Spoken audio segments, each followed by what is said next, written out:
Hello everyone, welcome to my channel. ನಾನು ನಿಮ್ಮ ಅಕ್ಷತಾ ಸದಾನಂದ್. ಇವತ್ತು ಕಾಯಿ ಚಟ್ನಿ ಹೇಗೆ ಮಾಡೋದು ಅಂತ ನೋಡೋಣ. ಇದು ಅದ್ಭುತ ರುಚಿಯಾದಂಥ ಚಟ್ನಿ ದೋಸೆಗೆ, ಇಡ್ಲಿಗೆ ತುಂಬ ಚೆನ್ನಾಗಿರುತ್ತೆ. ನೋಡಿ, ಒಂದು ಪಾತ್ರೆ ಇಟ್ಕೊಂಡು ಪಾತ್ರೆಗೆ ಸ್ವಲ್ಪ ಜೀರಿಗೆ ಹಾಕ್ಕೊಂಡು ಸ್ವಲ್ಪ ಜೀರಿಗೆನ ಚೆನ್ನಾಗಿ ಸ್ವಲ್ಪ ಸ್ಮೆಲ್ ಬರೋವರೆಗೂ ಹುರ್ಕೋಬೇಕು.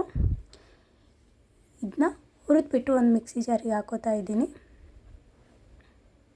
ಮಿಕ್ಸಿ ಜಾರಿಗೆ ಮೊದಲೇ ಕಾಯಿ ತುರಿನ ಹಾಕ್ಕೊಂಡಿದ್ದೆ, ಅದಕ್ಕೆ ಇನ್ನು ಹಾಕ್ಕೊಂಡು ಮತ್ತು ಆ ಬಾಣಲೆಗೆ ಬೆಳ್ಳುಳ್ಳಿ, ಶುಂಠಿ, 1 ಇಂಚಷ್ಟು ಶುಂಠಿ, 1 ಗೆಡ್ಡೆ ಬೆಳ್ಳುಳ್ಳಿ ಮತ್ತು 1 ಚಿಕ್ಕ ಈರುಳ್ಳಿ ಹಾಕ್ಕೊಂಡು ಕರಿಬೇವು, 4 ಬ್ಯಾಡಗೆ ಮೆಣಸಿನ್ಕಾಯಿ, ಒಂಚೂರು ಎಣ್ಣೆ ಹಾಕ್ಕೊಂಡ್ಬಿಟ್ಟು ಫ್ರೈ ಮಾಡ್ಕೋಬೇಕು. ನೀಟಾಗಿ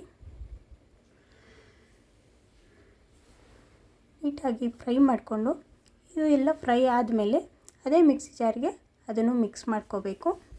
ಈಗ ಅದಕ್ಕೆ ಸ್ವಲ್ಪ ಕಡಲೆಪಪ್ಪು, ರುಚಿಗೆ ಉಪ್ಪು ಮತ್ತು ಕೊತ್ತಂಬರಿ ಸೊಪ್ಪು, ಸ್ವಲ್ಪ ಹುಣಸೆಹಣ್ಣು, ಹಾಗೆ ಸ್ವಲ್ಪ ಸಕ್ಕರೆ ಹಾಕ್ಕೋಬೇಕು. ಸಕ್ಕರೆ ಹಾಕ್ಕೊಂಡು ಇದನ್ನ ಮಿಕ್ಸಿ ಮಾಡ್ಕೊಳ್ಳೋಣ. ಮಿಕ್ಸಿ ಮಾಡಿಕೊಂಡು ಇದಕ್ಕೆ ಇನ್ನೊಂದು ಒಗ್ಗರಣೆ ರೆಡಿ ಮಾಡ್ಕೊಳ್ಳೋಣ. ನೋಡಿ, ಅದೇ ಪಾತ್ರೆಗೆ ಒಂದು ಸ್ವಲ್ಪ ಎಣ್ಣೆ ಹಾಕ್ಕೊಳ್ಳೋಣ.